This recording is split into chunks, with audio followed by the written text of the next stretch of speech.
Today we're diving into SoFi's latest developments and what you need to know about the recent market movements. Hello, everyone. Welcome to Daily Stock Update. If you are new to the channel, be sure to subscribe to the channel and turn on post notifications by hitting the bell, so you never miss any of our uploads and also enter our giveaway. But before that, alert, this is not a financial advice video. Currently, SoFi is down by 1.82%. This dip is part of a broader market trend, with increased fears affecting various sectors. Unfortunately, it's not the pre-earnings day we hoped for. SoFi's stock hit a low of $7.24 and a high of $7.52 today, with 21.9 million shares traded in the first 2 hours, compared to an average of 35.3 million shares. Despite the decent volume, much of it is driven by institutions, not all of which are buying. We saw a significant sell-off, with 2.32 million shares being the largest single transaction. Interestingly, there has been no significant news from SoFi, no new SEC filings, and it seems to be coasting along with the broader market trends. The fear surrounding upcoming tech earnings, amplified by Powell's comments, is contributing to the current market sentiment.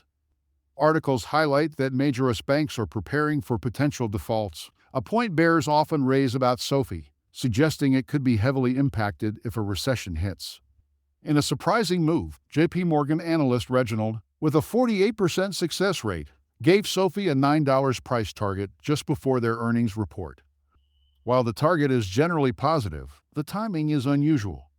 Analyst estimates for Q2 earnings remain unchanged at 1 cent per share and $567.25 million in revenue, a slight increase from the previous $566 million estimate.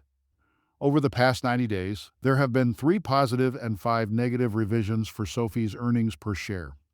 On the bright side, short sellers are starting to return shares, with 336,000 shares returned recently.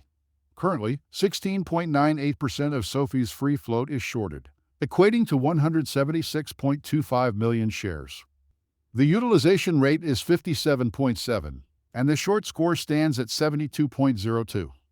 Interactive Brokers indicates over 10 million shares are available for shorting, yet shorts aren't doubling down, which is somewhat optimistic for SoFi's earnings. Options activity shows significant interest, with $4.92 million in calls and $2.18 million in puts.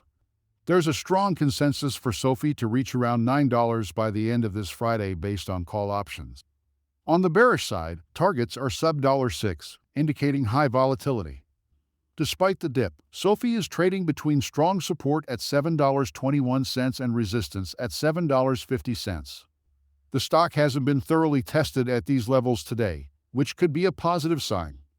The Bollinger Band indicates it's still above key moving averages, and the stochastic oscillator shows it at 59, meaning it's neither overbought nor oversold. With earnings coming out tomorrow, it's essentially a fresh start. Retail investors and institutions are both showing signs of selling off today. Friends, that's all we have for you today. What is your opinion about today's video?